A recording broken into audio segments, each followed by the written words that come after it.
Hello बेटा, good morning. कैसे हैं आप लोग?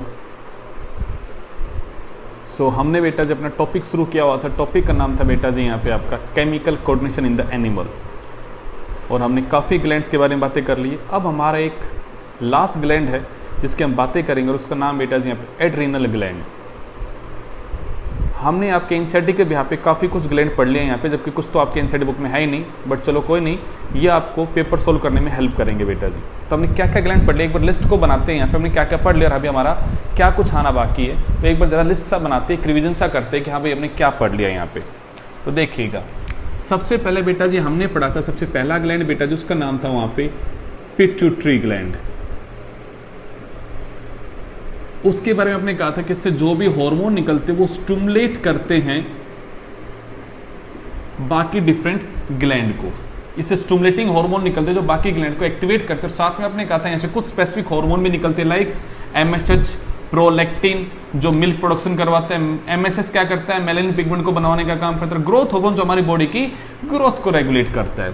आपने कहा था इस ग्लैंड को रेगुलेट करने के लिए एक और ग्लैंड होता है, उस ग्लैंड का नाम होता है बेटा जी यहाँ पे हाइपोथैलेमस।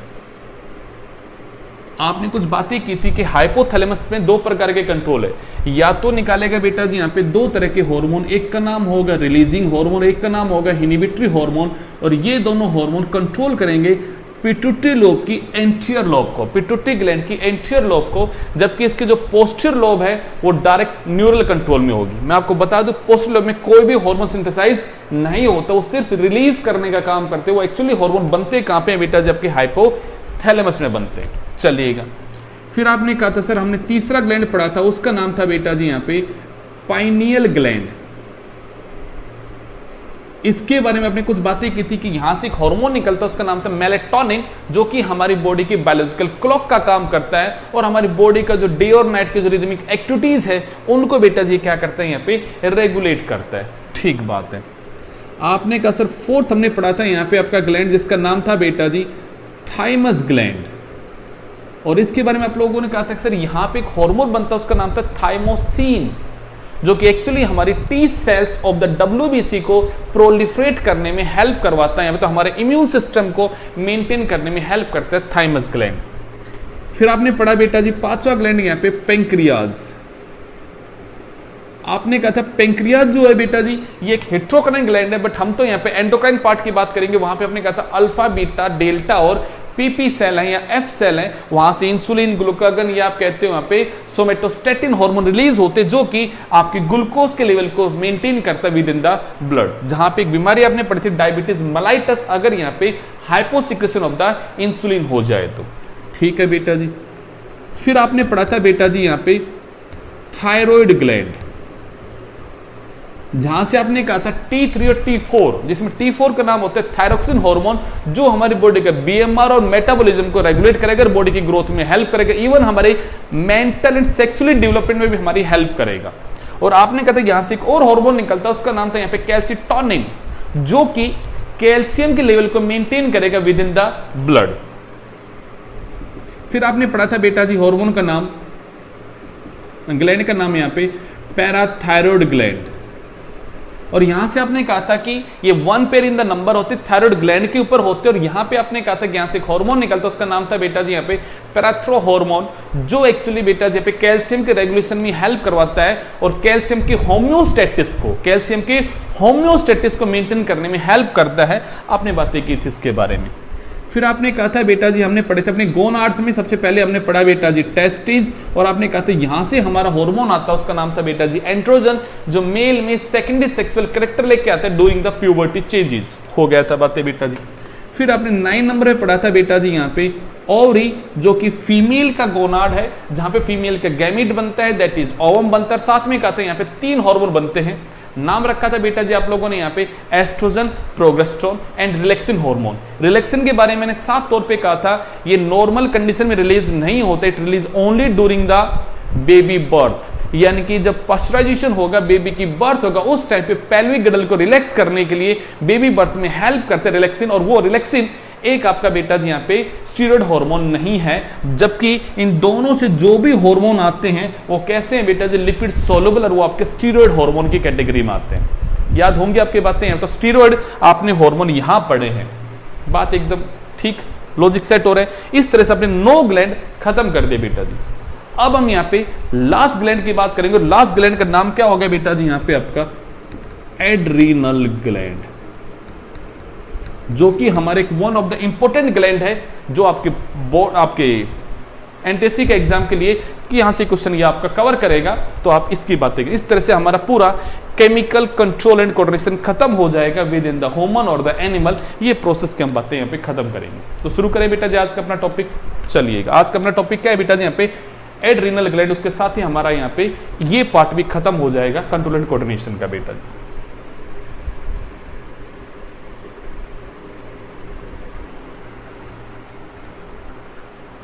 चलिएगा बेटा जी, अब मैं हेडिंग डाल देता हूं बेटा जी यहां पे आपको,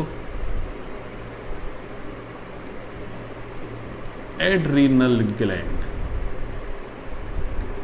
सबसे पहले इसकी लोकेशन को समझिए, ग्लैंड होता कहां है। तो आप लोगों ने ऐसा पढ़ा है बेटा जी कि sir we have 1 pair of kidney, जो कि बीन शेप की होती है, और हमारे पास 1 पेयर ऑफ किडनी होती है। किडनी का ये एंटीरियर फेस है, तो मैं कहूंगी पोस्टीरियर फेस है बेटा जी, और इसके ऊपर, इसके टॉप ऑफ द किडनी के ऊपर बेटा जी यहां पे इस तरह से बेटा जी एक ग्लैंड बैठा होता है। हम कहते हैं ये ग्लैंड जो बैठा है इसका नाम होता है एड्रीनल ग्लैंड। नाम को सोचो यहां पे, adrenal, renal word is use for the kidney. Ad मतलब जो किडनी के ऊपर बैठा है, नहीं कहते एड मतलब प्लस हो गया, उसके ऊपर बैठा हुआ है। चलिएगा, अब इसका एक और नाम भी होता है, ये किडनी के ऊपर बैठा है, तो मैं कहूंगा also known as suprarenal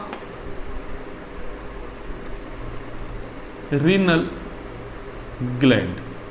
सुप्रा का मतलब है ऊपर, सुप्रा का मतलब है ऊपर, रीनल का मतलब है बेटा जी किडनी।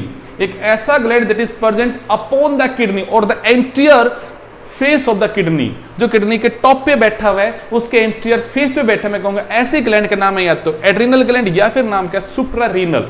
तो अगर पेपर में ऐसा कोई डबल नाम आ जाए तो आप कंफ्यूज मत होना, आप ये ग्लैंड का कहीं नाम लिखा हो तो ये किसका नाम बेटा जी? यहाँ पे एड्रीनल ग्लैंड का ही नाम है बेटा जी, यहाँ पे सुप्रारीनल ग्लैंड। आई थिंक ये नाम समझ में आ गया होगा आप लोगों को। चलिएगा, ये हमने बातें कर ली है। अब सबसे पहले बातें करते हैं ग्लैंड का, हम यहाँ पे स्ट्रक्चर को समझे। हमने कुछ इस प्रकार का स्ट्रक्चर बनाया इसका बेटा जी, ये हमारा एड्रीनल ग्लैंड है। तो हम ये कहते हैं इसके 2 पार्ट होते हैं बेटा जी। कैसे 2 पार्ट है? मैं कहूंगी सेंटर का जो पार्ट होता है बेटा जी वो कहलाता है मेडुला, और जो बाहर का पार्ट होता है बेटा जी वो कहलाता है कॉर्टेक्स। इसके फर्दर 2 पार्ट होते हैं। आप कहते हो बाहर का जो पार्ट वो तो है कॉर्टेक्स, में लिख देता हूं बेटा जी। कॉर्टेक्स कैसा है बेटा जी? यहां पे आपका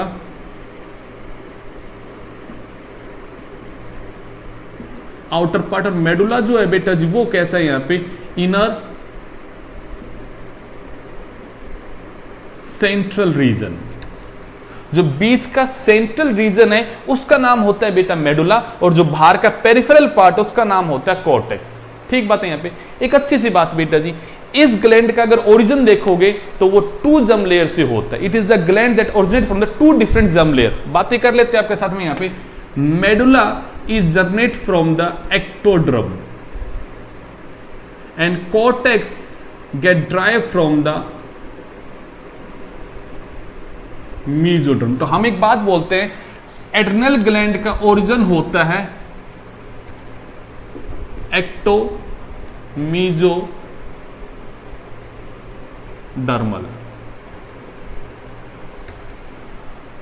एड्रिनल ग्लैंड का ओरिजिन होता है एक्टोमीजोडर्मल, क्योंकि मेरे भाई इसका मेडुला वाला जो पार्ट है वो एक्टोडर्म से ओरिजिनेट होता है, और हम कहते हैं कोर्टेक्स वाला पार्ट मीजोडर्म से होता है। और इस प्रकार से इसका बेटा जी स्ट्रक्चर होता है, इसको हमने 2 पार्ट में डिवाइड कर रखा है।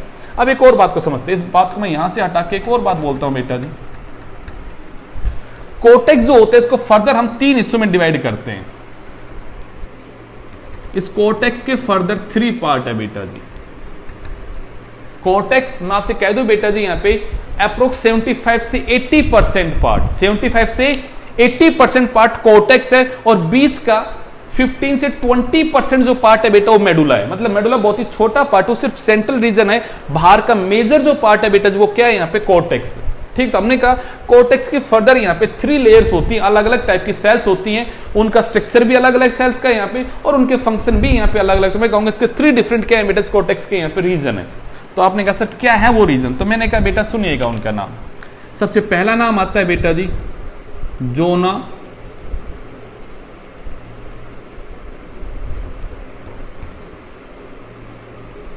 ग्लोमरुलोसा। जोना का मतलब है लेयर, तो जो सबसे बाहर की लेयर होती है, मैं अगर ब्लैक कलर से बना देता हूं, ये जो सबसे बाहर एक स्पेसिफिक टाइप की सेल्स बैठी हैं बेटा जी यहाँ पे, जो एक स्पेसिफिक हार्मोन्स को सीक्रेट करेंगे, मैं कहूंगा ये जो सबसे बाहर वाले लेयर है बेटा जी, ये है नंबर 1 की लेयर, मतलब जोना ग्लोमरुलोसा की लेयर है। ठीक बात है। फिर आपने कहा सर सेकंड नंबर पे, तो हमने कहा बेटा सेकंड नंबर पे अंदर के साइड में एक लेयर बैठी, उसका नाम है बेटा जी यहाँ पे जोना फेसिकुलेटा।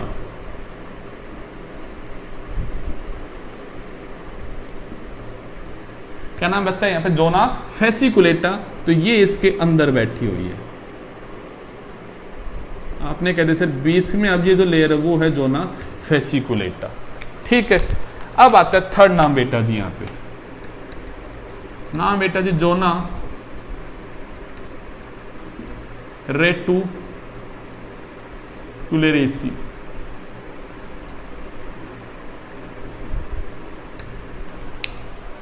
ये है हमारे बेटा जी सबसे इनर मोस्ट लेयर, में इसको ग्रीन कलर से बना रहा हूं। ये है हमारी तीसरे नंबर की लेयर और ये है बेटा जी हमारे यहाँ पे सेकंड नंबर की लेयर। आई होप आप स्ट्रक्चर समझा रहे होंगे, आपका समझ में आ रहा होगा स्ट्रक्चर। तो मैं बोल दूं बेटा जी इसके बारे में, outermost layer of adrenal cortex. आपने कहा जोना फेसिकुलेटा, इसके बारे में क्या कहोगे बेटा जी, middle layer of adrenal cortex, या कहते हैं कॉर्टेक्स, चलो पूरा नाम लिख देते हैं एड्रिनल कॉर्टेक्स। और ये बेटा जी तीसरी है, ये कहाँ है बेटा जी आपके, आप कहोगे सर ये है हमारे यहाँ पे inner most layer of adrenal cortex. ठीक बात है। अब बातें करते हैं हॉर्मोन्स को लेकर। यहां पे मैं इस साइड वाले पार्ट को हटा देता हूं बेटा जी। अब बातें करते हैं हॉर्मोन्स को लेके। हॉर्मोन्स को लेके क्या बातें करते हैं, एड्रिनल ग्लैंड से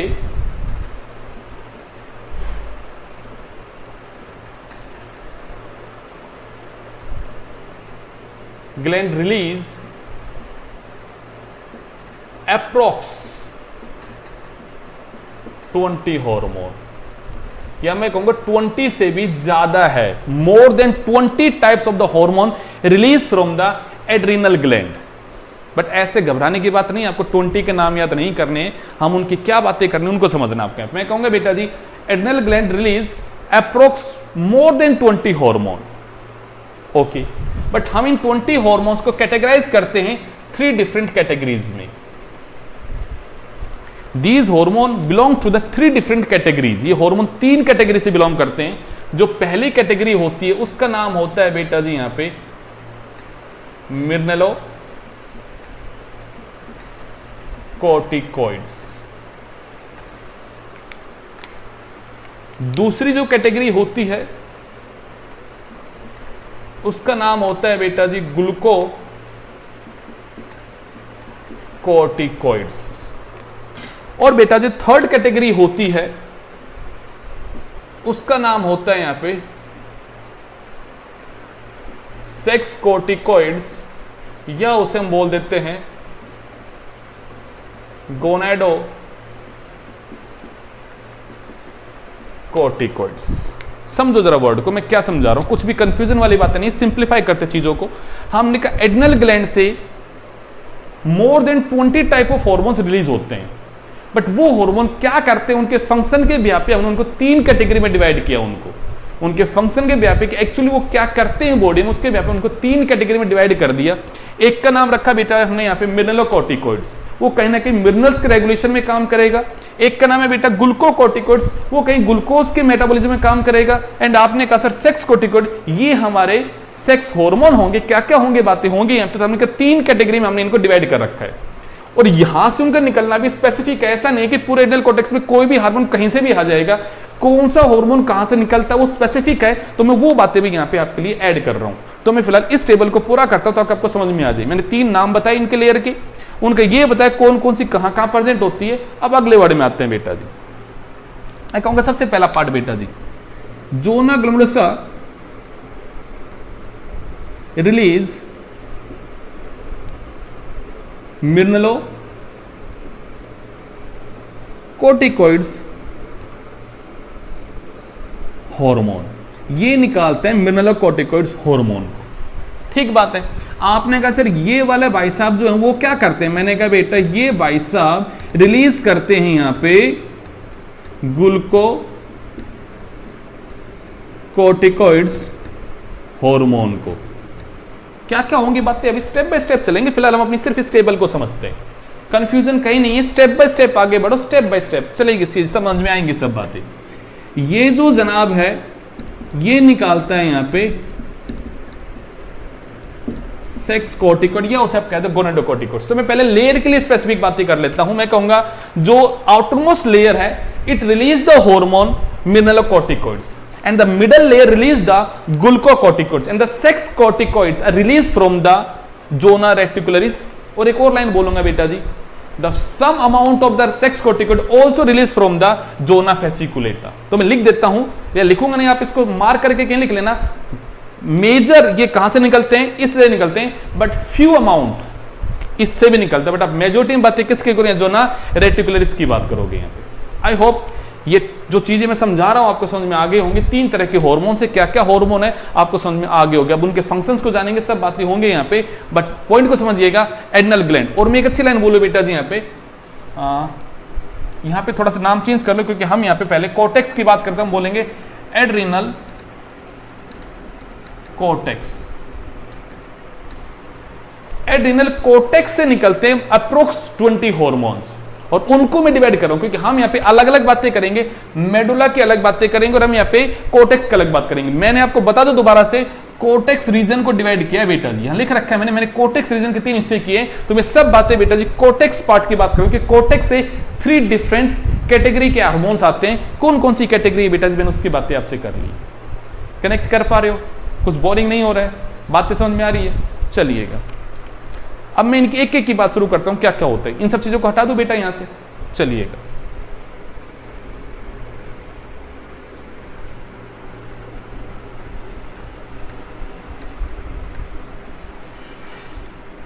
ये पॉइंट हो गया।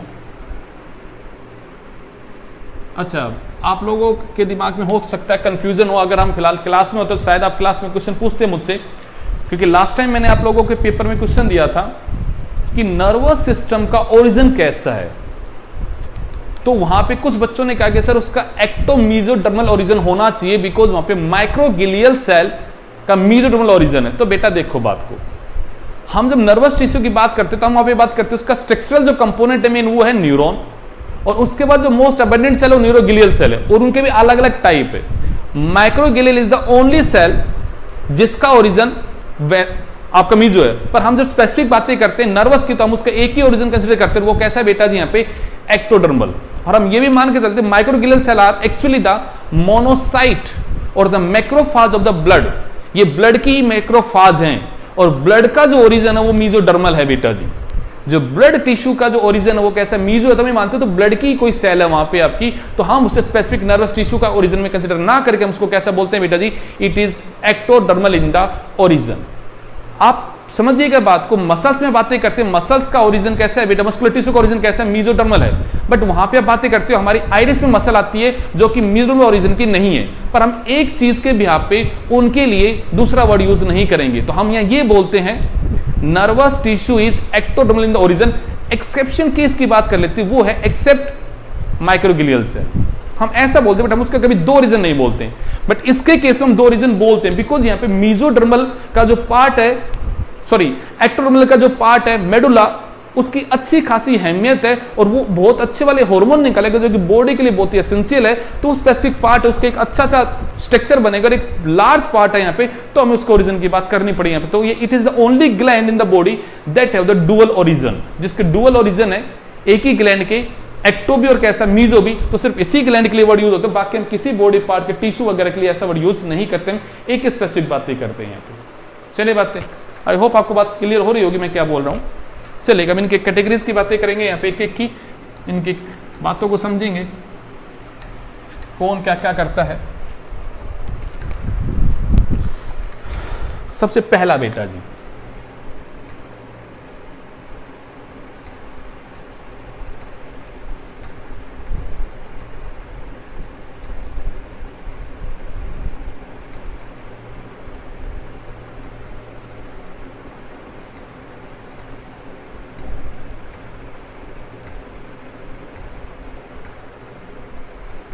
मिनरलोकॉर्टिकॉइड्स।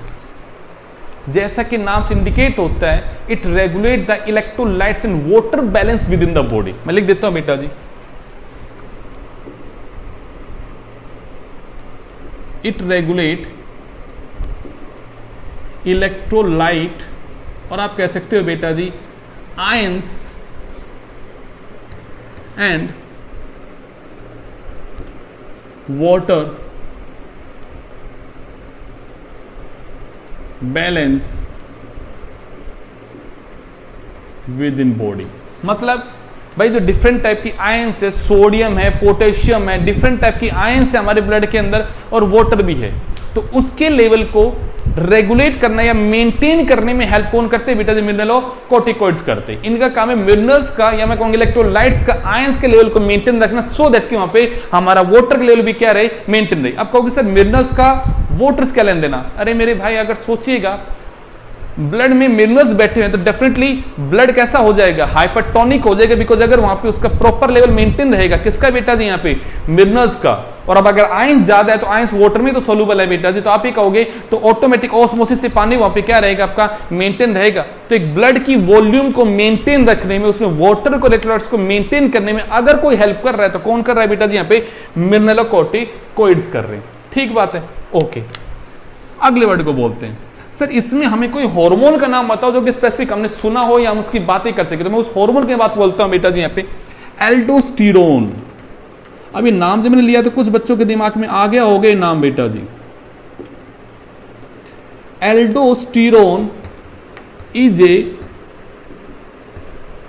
मिनरलोकॉर्टिकॉइड। एल्डोस्टेरोन नाम सुना होगा आपने बेटा जी, कहां सुना था? बोलो बोलो, कहां सुना था? आपने जब किडनी पढ़ी थी उसमें जब बेटा जब आपने यूरिन फॉर्मेशन पढ़ा था तो आपने पढ़ा होगा aldosterone help in the sodium reabsorption into the DCT part of the nephron. पढ़ा हुआ ये पार्ट आपने, पढ़ा है, पढ़ा है। चलिए अब दोबारा बातें कर लेते हैं, क्या होता है बेटा जी? When sodium level in blood get decrease and potassium level in blood get increase, then it lead to release of aldosterone from adrenal cortex। बात खत्म कर दी हमने यहां पे। इसके लिए स्टिमुलस क्या है? सिर्फ क्या इस हार्मोन का रिलीज हमारा पिट्यूटरी ग्लैंड रेगुलेट करेगा? तो मेरा आंसर होगा नो। आप कहोगे सर आपने कहा था हमारे पिट्यूटरी ग्लैंड से हार्मोन आता है ACTH, फुल फॉर्म क्या आती है यहां पे? एड्रिनोकॉर्टिकॉइड ट्रोफिन हार्मोन। बिल्कुल मैंने कहा था पिट्यूटरी ग्लैंड से आता है, इसका काम था यहां पे एड्रिनल ग्लैंड के कॉर्टेक्स को स्टिमुलेट करना। बिल्कुल जो आपने पढ़ा एकदम परफेक्ट पढ़ा है, बिल्कुल सही पढ़ा है, कोई खराबी नहीं है बात में। बट मैं बात कर रहा हूं मिनरलोकोर्टिकॉइड्स की, किसको रेगुलेट करेगा वो बात हम स्पेसिफिक करेंगे किसको रेगुलेट करता है यहां पे, बट वर्ड को समझना बेटा जी। मिनरलोकोर्टिकॉइड्स का रिलीज होना is not controlled by the pituitary gland, then how it is controlled? इसका रिलीज को कंट्रोल कौन करेगा? मैं कहूंगा बेटा इसके रिलीज को कंट्रोल करता है the ions level within the blood. Blood में क्या लेवल है आयंस का, कि भाई किडनी के अंदर नेफ्रॉन में ब्लड फिल्टर हुआ और नेफ्रॉन के अंदर जो फिल्ट्रेट आया उस फिल्ट्रेट में सोडियम बहुत ज्यादा है और ब्लड में कंपेरेटिव अमाउंट क्या उसका कम है। अब जो हमारे वहां पे बेटा जी ब्लड की कैपिलरीज वासा रेक्टा वगैरह हम कहेंगे जो पेरिट्यूबुलर कैपिलरीज हैं, वो वहां पे बेटा जी आपकी ये कहेंगे कि भाई हमारे ब्लड में आयंस कम है तो वहां पे हमें रीएब्जॉर्प्शन करना है ताकि यूरिन में आयंस का लॉस क्या हो बहुत ही कम हो, पर ऑटोमेटिकली वहां पे एब्जॉर्प्शन नहीं हो सकता किसका, यहाँ पे सोडियम का। तो उसको करवाने के लिए वहां पे एक स्पेसिफिक हार्मोन आएगा, वो हार्मोन क्या होगा बेटा जब एल्डोस्टेरोन होगा। तो मैं एक लाइन बोलूंगा बेटा जी यहाँ पे एल्डोस्टेरोन का रिलीज होना डिपेंड करता है on the amount of the sodium and the potassium with in the blood, not bye the pituitary gland. ये पिट्यूटरी ग्लैंड से कंट्रोल नहीं होता, इसलिए मैंने स्पेसिफाई एक बात है कि यहाँ पे when the sodium level in the blood gate decrease and the potassium level gate increase, उस टाइम पे अब कुछ बच्चे कहेंगे सर सपोज कीजिएगा सोडियम डिक्रीज हो गया पोटेशियम नहीं हुआ, तो मैं कहूंगा देखिए बेटा जी इस हार्मोन का मेन काम है सोडियम के साथ खेलना।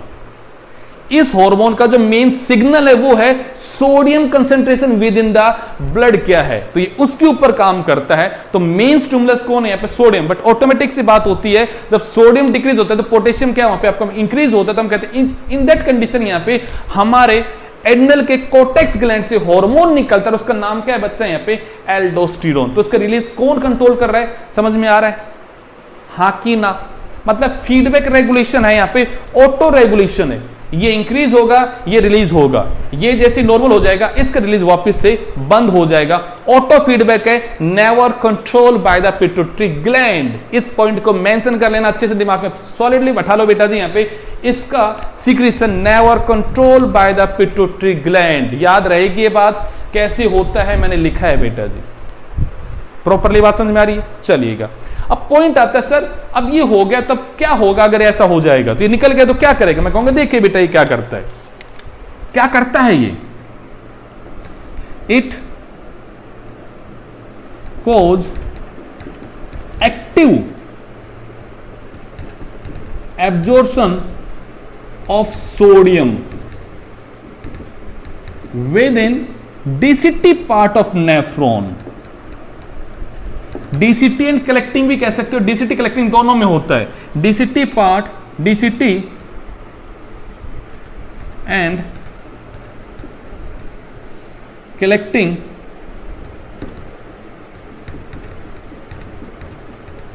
Duct of nephron. याद करो बेटा नेफ्रॉन का पार्ट नहीं पढ़ा आपने, पीसीटी, डीसीटी, ऊपर बनता है ग्लोमेरुलस आपका तो बाउमन कैप्सूल, फिर नीचे आता है लूप ऑफ हैनले, फिर वो जाते तो आता है कलेक्टिंग डक्ट। तो मैं कहूंगा वहां पे एक्टिव रीअब्जॉर्प्शन हो किसका, सोडियम का, वो तभी होगा जब वहां पे कौन बैठा होगा, एल्डोस्टेरोन। तो मैं कहूंगा इसका फंक्शन क्या है, तो आप कहोगे sir it cause active reabsorption of sodium within the DCT and the collecting part of the nephron, it is the main function of the aldosterone. और जब इसका एक्टिवली एब्जॉर्प्शन होता है और वो पोटेशियम को एब्जॉर्ब ना करा के उसका क्या कराता है, लॉस, तो वो बात भी लिख दो यहां पे।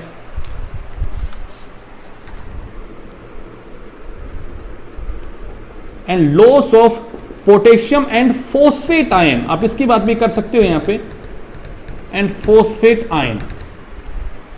सोडियम को कराता है रीएब्जॉर्ब, पोटेशियम को कहेगा जाओ आप, उसको कहेगा फोस्फेट को जाओ आप, मुझे चाहिए सोडियम। तो उसका मेन काम है सोडियम के लेवल को क्या करना बच्चा यहां पे मेंटेन करना।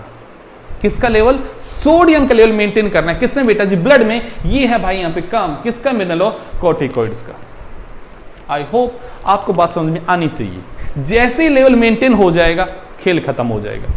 अब एक बात को समझ के देखो, सोडियम का अगर एक्टिवली रीएब्जॉर्प्शन होगा, पोटेशियम का फोस्फेट का नहीं होगा, अगर सोडियम का एक्टिव रिएक्शन हो जाएगा तो ब्लड में अगर आयंस बढ़ेंगी, भाई सोडियम आ रहा है ब्लड में तो आयंस बढ़ेगी, तो डेफिनेटली ब्लड मेरा कैसा हो जाएगा, हाइपरटोनिक हो जाएगा। और अगर ब्लड हाइपरटोनिक हो जाएगा तो पानी भी तो क्या हो जाएगा बेटा, रीअब्जॉर्ब हो जाएगा, ब्लड का वॉल्यूम क्या हो जाएगा, इंक्रीज हो जाएगा। हाँ कि ना, दोबारा सुन लो बात को। It cause active reabsorption of the sodium from filtrate to the blood, filtrate से जो नेफ्रॉन के अंदर जो फिल्ट्रेट उससे सोडियम को रीअब्जॉर्ब किया। And if the ions get reabsorbed within the blood, then the blood become hypertonic because ions की concentration बढ़ रही है ब्लड में, और अगर वो बढ़ी तो वो कैसा हो गया, हाइपरटोनिक हो गया। Then it cause osmosis of the water from filtrate to the blood, तो साथ साथ क्या आ जाएगा बेटा जी, ब्लड के अंदर वाटर भी आ जाएगा, और वाटर आ जाएगा, ब्लड का वॉल्यूम क्या होगा, इंक्रीज होगा। हाँ कि ना, तो लिखो इस लाइन को पूरा यहाँ पे। And cause the influx of water, नीचे का दिखाई दे रहा नहीं यहाँ तक का आप लोगों को, नहीं दिखाई दे रहा हो तो सुन लेना मेरी वॉइस को, मैं क्या बोल रहा हूं बेटा जी। यहां पे हो गया, लाइन इसके नीचे को लिख लेना बेटा जी यहां पे क्या, and cause the influx of water, cause the influx of water within the blood and increase the blood volume, increase the blood volume. जरूरी है लिखना, बहुत जरूरी है लिखना, खेल यही खेला जाएगा, आगे बीमारियां जब आएंगी तो उनमें ये बातें होंगी, क्या होने वाला है। चलिएगा, हो गई पहली बात। अब अगला दूसरा कौन आता है, तो हम कहेंगे दूसरा आता है बेटा यहां पे ग्लूकोकॉर्टिकॉइड्स। दूसरा कौन आता है, ग्लूकोकॉर्टिकॉइड्स। ये सर क्या करेगा, मैं कहूंगा बेटा जी it regulate carbohydrate metabolism and also protein and fat। But main काम को समझो, इसका मेन उद्देश्य क्या है, इसका मोटिव क्या है, ये क्या चाहता है, क्या चाहता है उसको समझिएगा, नाम को समझ के देखो। ग्लूको, इसका इंटेंशन क्या है, ये एक ही चीज चाहता है कि ब्लड में ग्लूकोज का लेवल इंक्रीज हो, ब्लड में ग्लूकोज का लेवल इंक्रीज हो। काफी बुक्स इस हार्मोन को बोलती it is the emergency hormone, और इमरजेंसी ना कह सकते हो, इमरजेंसी में तो हम दूसरा नाम लिखेंगे। It hormone help to protect a animal from the stress condition. क्या वर्ड का मतलब है, समझ के देखते हैं बातों को। इस भाई साहब का काम है ब्लड में ग्लूकोज का लेवल इंक्रीज करना। अब सोचिएगा, ब्लड में अगर ग्लूकोज का लेवल इंक्रीज हो रहा है तो मतलब glucose is the respiratory substrate, तो ब्लड के पास रेस्पिरेटरी सबस्ट्रेट ज्यादा होगा, और अगर ब्लड के पास रेस्पिरेटरी सबस्ट्रेट ज्यादा होगा तो सेल्स के अंदर अमाउंट ऑफ ग्लूकोज अवेलेबल ज्यादा होगा। अमाउंट ऑफ ग्लूकोज अवेलेबल ज्यादा होगा तो सेल्स अगर एनर्जी ज्यादा बना पाएगी, तो इन दैट कंडीशन में अमाउंट ऑफ एनर्जी ज्यादा बनेगी, तो मैं कहूंगा ये उसे उस स्ट्रेस में एनर्जी प्रोवाइड करके उसे वहां से बचाने का काम करेगा। तो इसका एक ही इंटेंशन है यहां पे, ग्लूकोज के लेवल को इंक्रीज करना ब्लड में। अगर ब्लड में ग्लूकोज का लेवल क्या हो जाए, कम हो जाए, तो भैया जी ये काम करेगा। मतलब आपको लगेगा सर ये ग्लूकागन, मैं कहूंगा बिल्कुल भाई ये ग्लूकागन वाला काम कर रहा है। याद है पेंक्रियाज से आया था, अल्फा सेल से, कौन सा हार्मोन, ग्लूकागन। वो क्या करता है, ग्लाइकोजन को तोड़ के ग्लूकोज का लेवल इंक्रीज करता है। ये उसी का भाई है, ये उसी का भाई है, बस इसके उसके अलावा कुछ और फंक्शन भी हैं, बट एक फंक्शन तो वही है जो आपने पढ़ा था अबाउट द ग्लूकागन। ये उसी का भाई है, उसी का भाई है, ये वही काम कर रहा है। जरा लिख देते इसके बारे में बेटा जी यहाँ पे क्या करता है। बेटा जी यहाँ पे एक और बात बोले इसके बारे में यहाँ पे, सर जैसे आपने कहा मिनरलोकॉर्टिकॉइड में एल्डोस्टेरोन आता है, वैसे ही ग्लूकोकॉर्टिकॉइड्स का एग्जांपल दे दो, तो मैं कहूंगा चलिएगा भाई मैं आपको 3 एग्जांपल दे देता हूं ग्लूकोकॉर्टिकॉइड्स के। क्या करना है बेटा जी यहाँ पे, कोर्टिसोल, कोर्टिसोन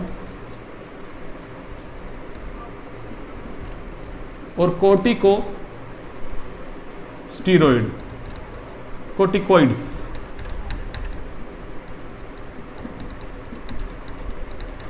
कोर्टिकॉइड्स लिख दो। आपने 3 नाम बोले, कोर्टिसोल, कोर्टिसोन और corticoids. This 3 are the glucocorticoids. ये तीनों क्या है बेटा जी यहाँ पे, ग्लूकोकॉर्टिकॉइड्स है, ठीक है। बट इनमें जो मेन है वो कौन है, cortisol.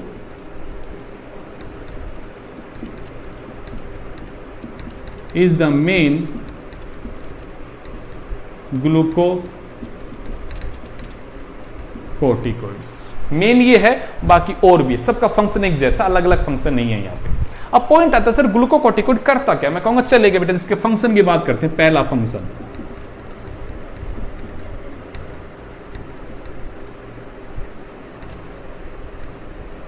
Cause lipolysis,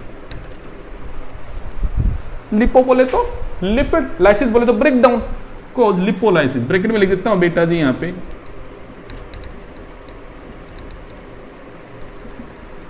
break down of lipid. अगला बेटा जी causes proteolysis, break down of protein. Causes gluconeogenesis. It is the main function. समझो जरा यहां पे, इसने लिपिड को तोड़ दिया, प्रोटीन को तोड़ दिया। जब ये टूटे तो उनका जो प्रोडक्ट बना, जो कि कार्बोहाइड्रेट नहीं है, ये एक नॉन कार्बोहाइड्रेट सोर्स से एक नए ग्लूकोज को बनाएगा। वो प्रोसेस क्या कहलाता है, ग्लूकोनियोजेनेसिस। तो ये वो करके ग्लूकोज के लेवल को क्या करता है, ब्लड में इंक्रीज करता है। तो मैं लिखूंगा बेटा जी synthesis of glucose from non-carbohydrate substrate, कि यहां पे इनको बनाने के लिए जिस सबस्ट्रेट का यूज कर रहा है वो कोई कार्बोहाइड्रेट नहीं है, it is the product of the protein and the lipid lysis. वो उससे इसको बनाने का काम करता है। एक नए ग्लूकोज के मॉलिक्यूल को ये हमारे बॉडी में बनाने का काम करेगा, तो उससे ग्लूकोज का लेवल क्या होगा बेटा जी, इंक्रीज होगा। पॉइंट समझ में आता है यहां पे। और क्या करता है सर ये, इंक्रीज प्रोडक्शन ऑफ आरबीसी। तो इसलिए मैंने कहा ये ग्लूकोज के लेवल को बढ़ाता है। ये काम तो ग्लूकागन भी करता है, बट ये उसके अलावा और भी काम करता है। तो उन कामों को समझिएगा क्या काम करता है बेटा जी। फिफ्थ पॉइंट पे आते हैं बेटा जी। इट इज बहुत ही इंपॉर्टेंट पॉइंट है जो अब लिखने जा रहा हूं, बहुत ही इंपॉर्टेंट पॉइंट है, बहुत तगड़ा क्वेश्चन बनेगा यहां से। It is anti inflammatory in action. इस वर्ड का क्या मतलब है, ये हमारे इम्यून सिस्टम को सप्रेस करता है। अगर इसका रिलीज ज्यादा हो जाए तो हमारी इम्यून सिस्टम को इनएक्टिवेट कर देता है। मतलब कैसे, तो नीचे का दिखाई दे रहा है आप लोगों को, चलिएगा। It is anti inflammatory in action and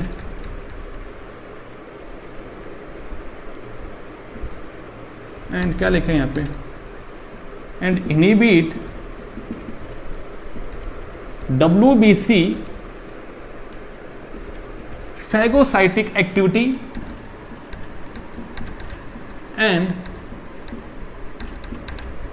antibody production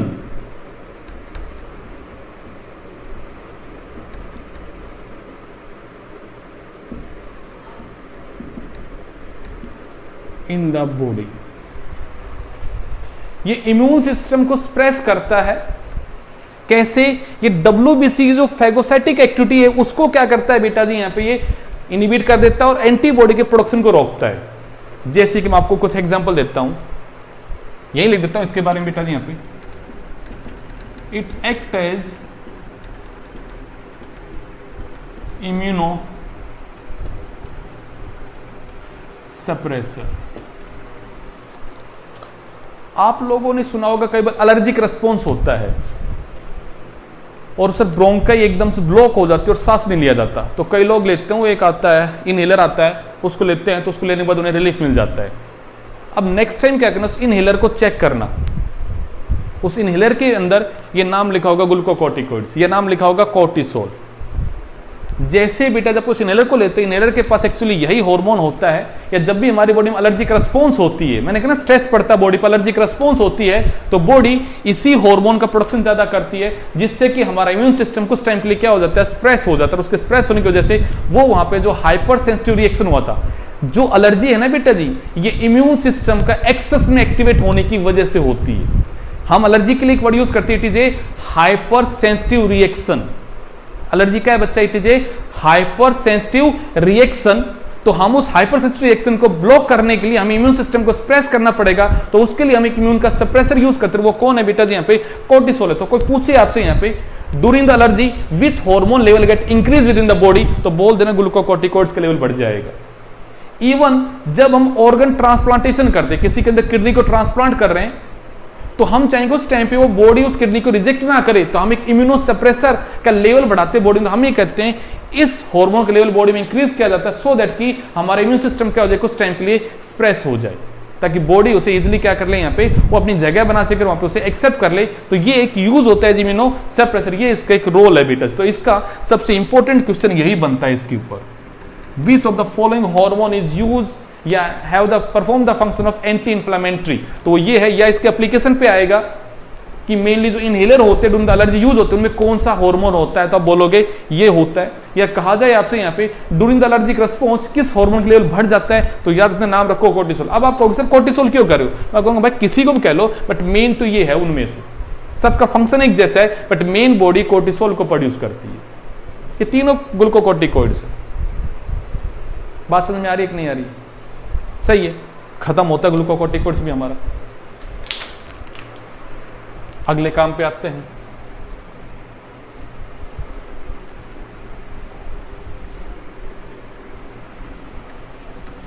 अगले को समझते हैं बेटा।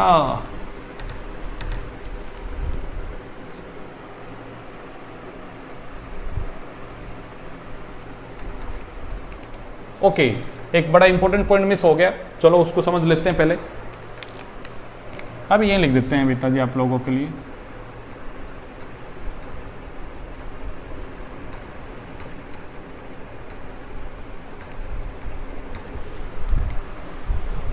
अभी मैंने आपसे कहा था मिनरलोकॉर्टिकॉइड्स का रिलीज कौन कंट्रोल करता है, तो आपने कहा सर वो सोडियम वगैरह का जब आयन इम्बैलेंस होता है तो निकलता है एल्डोस्टेरोन, या निकलता है आपका मिनरलोकॉर्टिकॉइड्स।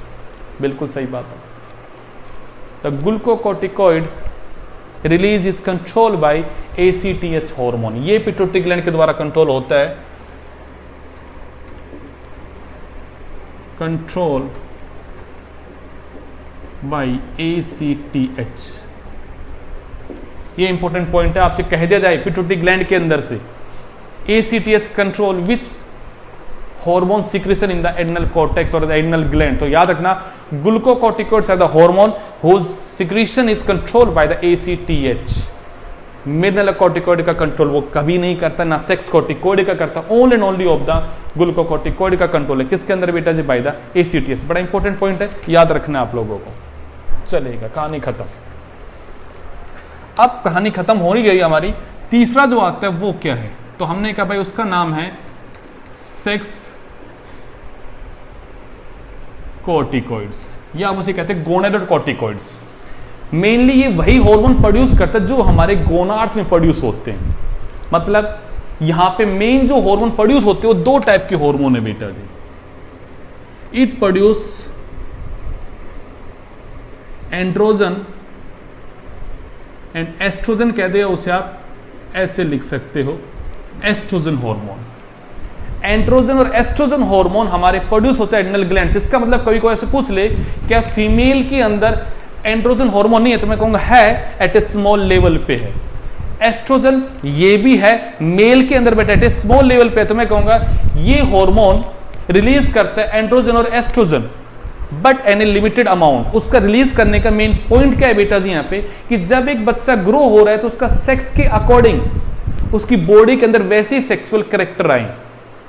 जैसे कि उसकी बॉडी पे हेयर की जो ग्रोथ होती है, वो उनका जो हेयर का डिस्ट्रीब्यूशन होता है या प्यूबिक हेयर वगैरह का जो डिस्ट्रीब्यूशन होता है वो मेल और फीमेल में अलग अलग तरीके से होता है। तो हम ये बातें करते हैं यहाँ पे, ये हेयर पैटर्न या मैं कहूंगा एक्सटर्नल सेक्सुअल कैरेक्टर को कंट्रोल करने के लिए बेटा जी यहाँ पे these are the hormone that are release from the adrenal cortex. किसको कंट्रोल करते हैं बेटा जी यहाँ पे? External sexual character of a particular sex is controlled by the sex corticoids. ठीक बात है, इतनी सी बात है यहाँ पे।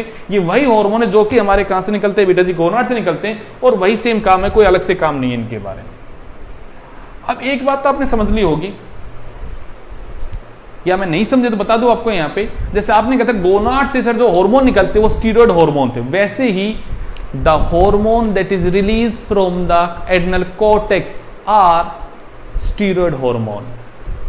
अब अगर ये स्टीरॉयड हार्मोन है तो रीतिका बेटा ये सारे के सारे लिपिड में सोल्यूबल है, पर हम ये सारे के सारे क्या लिपिड में सोल्यूबल है, तो ये बातें आपको याद रखनी है। आपने गोनाड्स के हार्मोन को कहा तो लिपिड में सोल्यूबल है, और आपने कहा तो स्टीरॉयड हार्मोन, और आपने फिर कह दिया ये तीनों hormone, the hormone that is release from the adrenal cortex that is mineralocorticoid, glucocorticoid and the sex corticoid are the steroid hormone and are lipid soluble. पक्का बात समझ में आ गई? चलिएगा, अब आती बात सर एड्रिनल का मेडुला से क्या होता है, तो मैं कहूंगा चलेगा बेटा जी।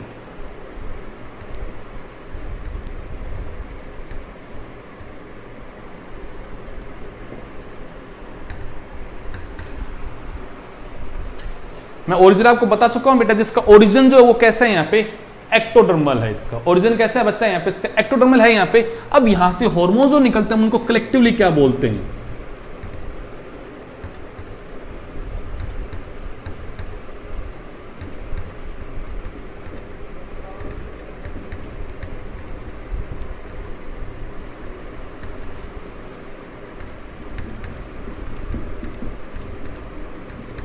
are collectively known as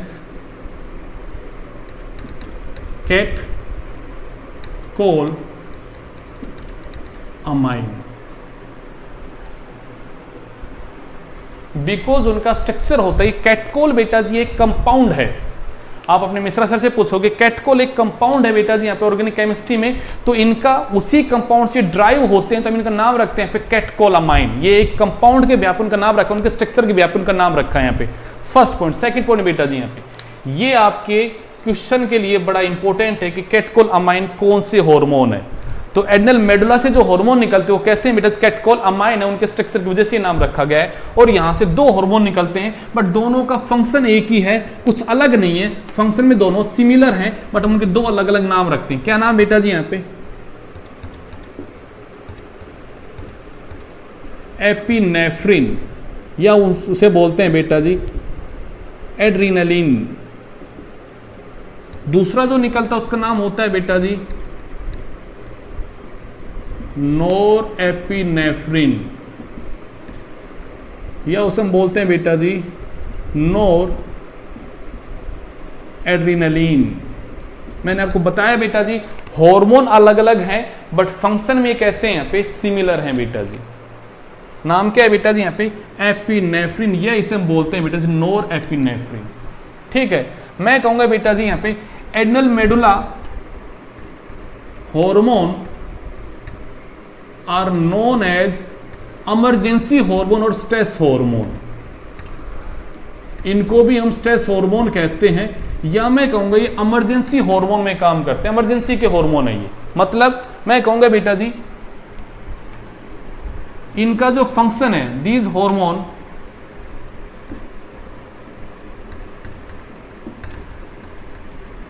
level increase in triple F condition. जब हमारी बॉडी के ऊपर ट्रिपल एफ की कंडीशन लगती है उस टाइम पे इनका लेवल बहुत ज्यादा इंक्रीज हो जाता है। अब कौन से ट्रिपल एफ क्या है? एक एफ का मतलब है फियर, दूसरे एफ का मतलब है फाइट, और तीसरे एफ का मतलब है flight. Fear, fight and flight. आपके ऊपर अचानक से आप डर गए, तो जब डर लगता है उस टाइम पे, जो फियर लगता है उस टाइम पे ये हार्मोन का लेवल बढ़ गया, ताकि आप उस डर से बाहर निकलवा सके बेटा जी। वो जो स्ट्रेस लगा डर का, उससे आपको बाहर निकलवा सके। आप लड़ाई कर रहे हो, फाइटिंग कर रहे हो, तो फाइटिंग में बॉडी को तैयार करता है कि आप उसके लिए तैयार हो जाओ, तो आपकी बॉडी में कुछ चेंज आते हैं, उन चेंज को बेटा जी यही हार्मोन लेके आते हैं। थर्ड बात बेटा जी यहाँ पे, जब आप फ्लाइट की बात होती है, यानी आप तो फ्लाइट नहीं करते, बट बर्ड्स अगर उड़ते हैं तो उसे बेटा जी उस उड़ने के लिए तैयार करने के लिए बेटा जी यहाँ पे यही हार्मोन काम करते हैं। यहाँ पे मैं आपको बता दूं बेटा जी यहाँ पे adrenal medulla is direct under neural control. इसका केमिकल कंट्रोल नहीं है। कैसा है बेटा जी, न्यूरल कंट्रोल के अंडर में आता है, मतलब नर्वस सिस्टम सीधा रेगुलेट करता है एडनल मेडुला के साथ में। पिट्यूटरी ग्लैंड का कोई रोल नहीं है बेटा जी यहाँ पे एडनल मेडुला के ऊपर। इट इज कंट्रोल किसके अंडर है बेटा जी, it is under the neural control, it is under the neural control. जैसे डरते हो एकदम से आपने कुछ देखोगे बॉडी में चेंज आते हो, सब चेंज यही हार्मोन करता है। इन हार्मोन का असर इतनी जल्दी कैसे निकल गए हार्मोन, तो पहले पिट्यूटरी ग्लैंड से निकलते फिर सारा काम होता है। मैं नहीं बेटा, ये सीधा न्यूरल ने निकाला इनको यहाँ पे, और ये एकदम से काम करते। क्या काम करते, बातें करेंगे यहाँ पे। तो हम कहेंगे इनको हम बोलते हैं स्ट्रेस हार्मोन, या इन्हें बोलते हैं इमरजेंसी हार्मोन। मैं कहूंगा इनका लेवल इंक्रीज हो जाता है ट्रिपल एफ कंडीशन में। ट्रिपल एफ का मतलब क्या है, फियर, फाइट, फ्लाइट। डर में, लड़ने में और उड़ने में अगर कोई हेल्प करेगा तो ये जनाब हेल्प करेगा। चलिएगा क्या करते हैं, इसके रोल को समझते हैं बेटा जी। सोचो जरा एक बार के लिए, आपको जब डर लगता है तो आपकी बॉडी में क्या क्या चेंज होते हैं, वो सारे चेंज यही करवाता है, वो सारे चेंज यही करवाता है। क्या बेटा जी यहाँ पे सबसे पहला बेटा जी, it increase glucose level in blood by causing the breakdown of glycogen और कोजिंग द ग्लूकोनियोजेनेसिस। कुछ भी करके ब्लड में ग्लूकोज के लेवल को इंक्रीज करेगा। कहोगे सर क्यों, अरे बेटा आप लड़ने वाले हो, अभी लड़ाई हो रही है आपकी, उस टाइम पे आपको एनर्जी चाहिए, एनर्जी के लिए रेस्पिरेशन करना पड़ेगा। तो रेस्पिरेटरी सबस्ट्रेट कौन है, वो भैया जी ग्लूकोज है। ग्लूकोज को पहले बहुत ज्यादा बनवा देगा ताकि भैया जी आपकी बॉडी के पास ग्लूकोज की सप्लाई बहुत सारी बढ़ जाए और आपकी बॉडी बहुत ज्यादा एनर्जी बना सके ताकि आप वहां पे अच्छे से लड़ सको। दूसरा काम, आपको उड़ना है तो भी आपको एनर्जी चाहिए, और आप डर गए तो बॉडी अपने आप को तैयार करेगी, मैं इस डर से निकलूं यहां से, मैं भगूं यहां से। तो बॉडी का ग्लूकोज का लेवल उस टाइम पे हाई होना बहुत ही जरूरी है। तो मैं कहूंगा इसमें पहला काम क्या है यहाँ पे, it increase the glucose level within the body. First काम हो गया। सेकंड क्या होता है, it increase blood circulation by increasing heart beat और कॉन्ट्रैक्शन ऑफ कार्डिक मसल।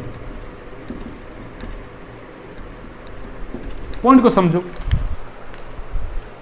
भाई, रेस्पिरेटरी सबस्ट्रेट तो मैंने बढ़ा लिया, ग्लूकोज तो बहुत ज्यादा है, बट ग्लूकोज का सप्लाई कौन करेगा बॉडी में, आपने कहा सर वो तो ब्लड करेगा, तो ब्लड का सर्कुलेशन तो तेज करना पड़ेगा। तो उसने क्या किया, हार्ट बीट तेज कर दी, या फिर हार्ट जब कॉन्ट्रैक्ट करता है तो उसने कहा वो 70 ml फेंकता बाहर, ये कहा हाँ भाई अब 70 नहीं अब 90 ml फेंक तू, तो उसका कॉन्ट्रैक्शन उसने क्या कर दिया, बहुत ही ज्यादा करवाया। तो उसने दो काम कर दिए, या तो हार्ट बीट को फास्ट कर दिया, या फिर बेटा जो उसने यहाँ पे contraction of the cardiac muscle को क्या कर दिया, उसने ज्यादा कर दिया। वो इंक्रीज करता है हार्ट बीट और contraction of the cardiac muscle, and in this way it increase the blood circulation. वो ब्लड के फ्लो को क्या करेगा, यहाँ पे इंक्रीज कर देगा।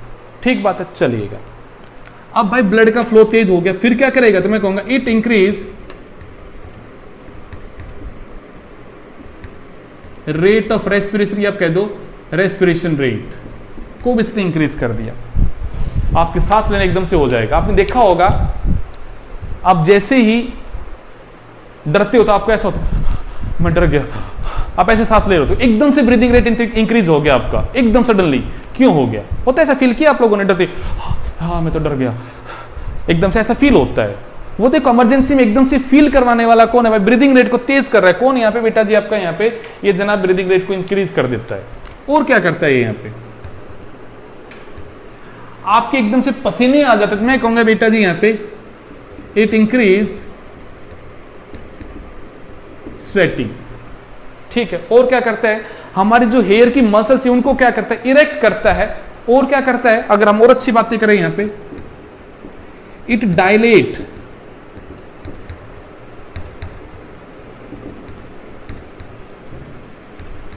आई प्यूपिल। ये आपके आई की पुपिल को बढ़ा देता है ताकि भैया जी वहां पे आप इजीली, भैया जी आई होता है ना डर गए तो एकदम आंख निकली सी हो जाती है, एकदम आई का पुपिल क्या होता है बहुत ज्यादा बढ़ा देता है यहाँ पे। तो ये सब इसके फंक्शन है बेटा जी, जो इमरजेंसी के लिए जरूरी है, स्ट्रेस के लिए बाहर निकलनी जरूरी है, ये उस हर काम को क्या करता है बच्चा यहाँ पे इंक्रीज करता है। It is all about the function of the adrenal medulla gland. खत्म होती है बातें यहाँ पे।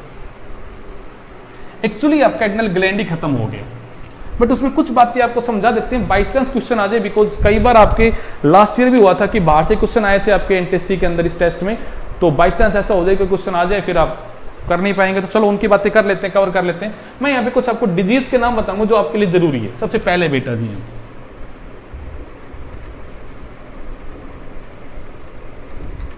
एडिसन्स डिजीज, सेकंड बोलेंगे बेटा जी हम यहाँ पे कसिंग डिजीज, कसिंग सिंड्रोम बोलो उसे। तीसरा होता है बेटा जी कौन,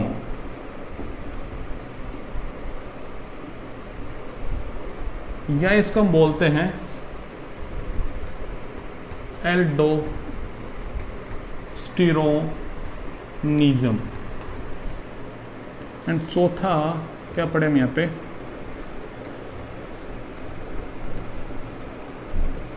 विरिलिज्म। हम चार यहां पे आपको डिसऑर्डर बता देते हैं जो आपको समझ में आ जाएंगे, छोटी छोटी बातें हैं आपको जो समझनी है। पहला बेटा जी यहाँ पे एडिसन डिजीज, साइंटिस्ट के नाम पे नाम रखा गया है। कसिंग भी बेटा साइंटिस्ट के नाम पे नाम, पोस्ट ऑफिस ऐसे लगा लेना यहाँ पे। छोटी छोटी बातें समझो बेटा जी।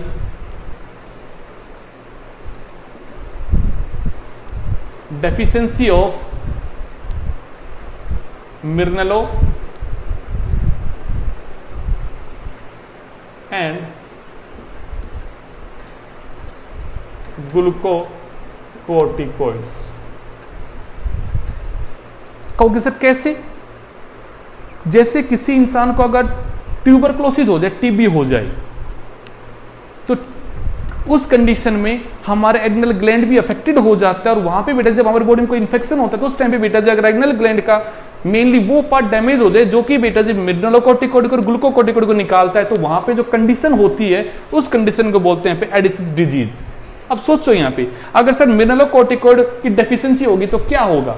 मैं कहूंगा बेटा इसका मतलब आपके ब्लड में सोडियम के लेवल डिक्रीज हो जाएगा, ब्लड का प्लाज्मा का लेवल भी क्या हो जाएगा, डिक्रीज हो जाएगा। सर ग्लूकोकोर्टिकोइड में कहूंगा मेनली वहां पे ग्लूकोज का लेवल भी कभी इंक्रीज नहीं हो पाएगा। मैं कहूंगा चलो इंक्रीज हो जाएगा but mainly at low level पे मेंटेन रहेगा, यहाँ पे आपका ज्यादा नहीं बढ़ेगा ग्लूकोज का level. It's all about the symptom जो वहां पे आपको दिखाई देंगे। चलो यहाँ पे इसको ओवरकम करने के लिए ग्लूकोन आ जाएगा, बट जो बाकी और इसका इफेक्ट वो वहां पे क्या रहेंगे, आपके एब्सेंट रहेंगे, और यहाँ पे मेनली आप कहोगे सोडियम का लेवल हमारा अफेक्टेड हो जाएगा। ये सब चीज हमें दिखाई देगी यहाँ पे।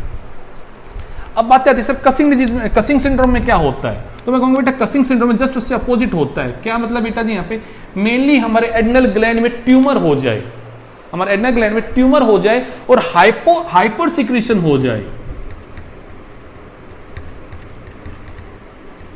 हाइपर सिक्रीशन ऑफ मिर्नेलो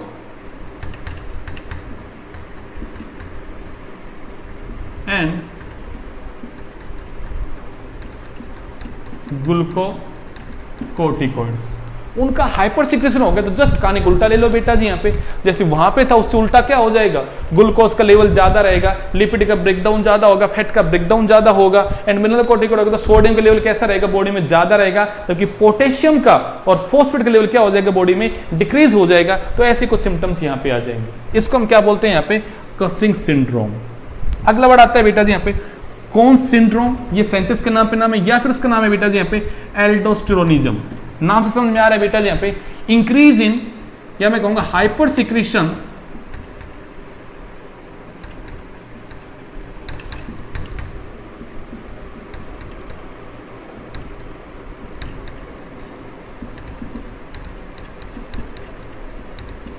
देखो बेटा दोनों में डिफरेंस क्या है। यहां पे हाइपर सिक्रीशन दो का हो रहा है, मिर्नेलो का एज वेल एज ग्लूको का, बट यहां पे खाली अगर एल्डोस्टेरोन का लेवल इंक्रीज हो जाए बॉडी में तो वो कंडीशन कहलाएगी यहां पे एल्डोस्टेरोनिज्म, या हम उसे बोलते हैं कौन syndrome.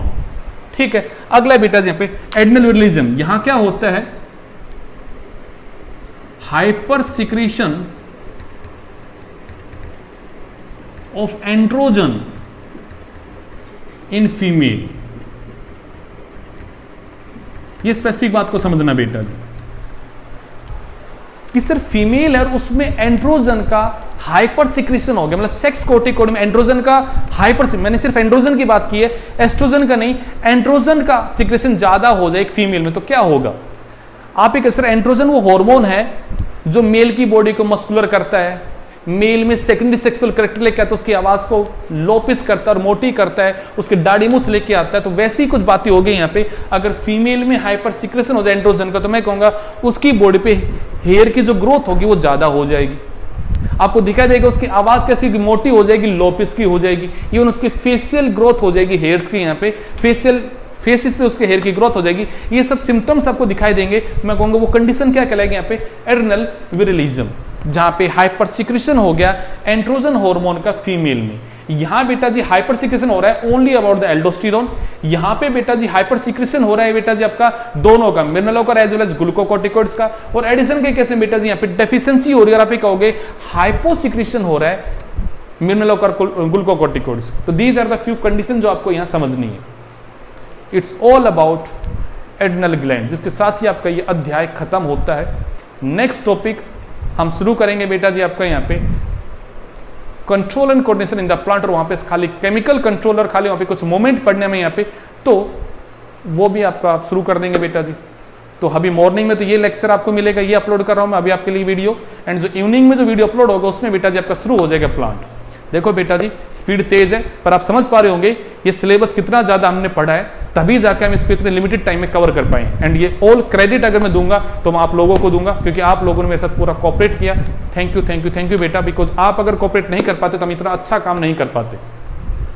So seriously hats off to you all. आप इसी तरह मेहनत करते रहिएगा और कोई भी डाउट आए तो मुझसे पूछते रहिएगा। अच्छा लगता है आप लोग जब फोन करते हो डाउट पूछते हो तो चलेगा। थैंक यू बेटा।